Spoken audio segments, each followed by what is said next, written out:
দেখেছেন আমি ভোলা বরিশালের সেতু বাস্তবায়ন কমিটির সেক্রেটারি, ভোলা ডেভেলপমেন্ট ফোরাম বিডিএফ এর সভাপতির দায়িত্ব পালন করছি।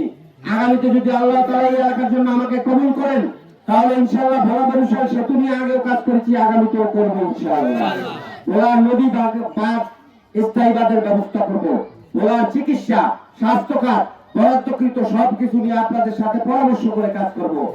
আমি এমপি হলে প্রথমে ভোলা সরকারি স্কুলে মানে আপনাদের সাথে নাগরিক মতামত ব্যক্ত করব, বিনিময় করব। আপনারা যেইভাবে বলবেন আমি ভোলাকে সেইভাবে সাজাবো ইনশাআল্লাহ।